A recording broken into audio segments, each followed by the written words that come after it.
Xin chào mọi người nhé. Trước kia có người bạn hỏi mình là người dân tộc mình, dân tộc Mông ấy, thì liệu có chữ không? Thì theo các bạn Mông là Mông mình có chữ không ạ? Chắc chắn là có rồi đúng không ạ? Vậy thì bạn ấy bảo là làm nào để chứng minh được rằng là người Mông có chữ đúng không ạ? Vậy thì ngày nay mình sẽ hướng dẫn cho các bạn là có hay không. Đấy, và mình sẽ vào đây chỉ cho các bạn. Rồi, và đầu tiên thì các bạn vào phần mềm Google Chrome và các bạn sẽ đánh cho mình cái từ đó là phiên dịch.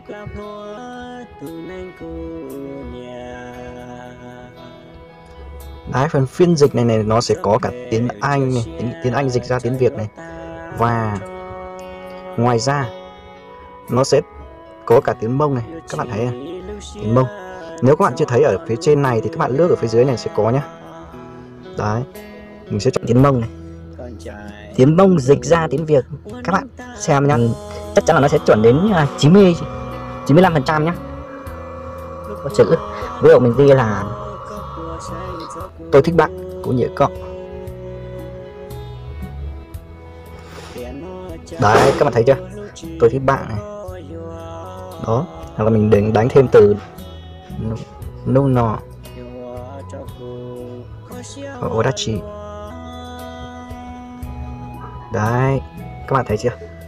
Bạn đang làm gì đó. Hoặc là cái từ khác nữa.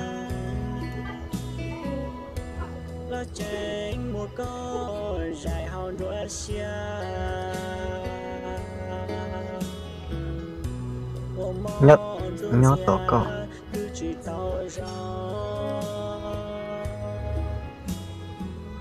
Đấy, đang đợi bạn đấy. Rồi, ok, và mình sẽ nói một chút như vậy thôi. Đây là gọi là trên Google nhá, chứ không phải là mình nói xạo hay là nói phép gì đâu nhá. Đấy, nên là đây là minh chứng. Trên Google cũng có cả phiên dịch người Mông và tiếng, nói chung là tất cả các tiếng.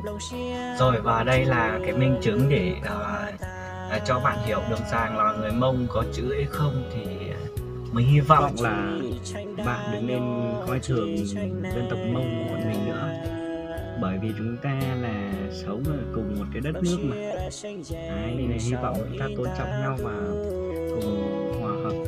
Đấy. Cảm ơn tất cả các bạn cũng như là bạn ấy. Đây là câu trả lời.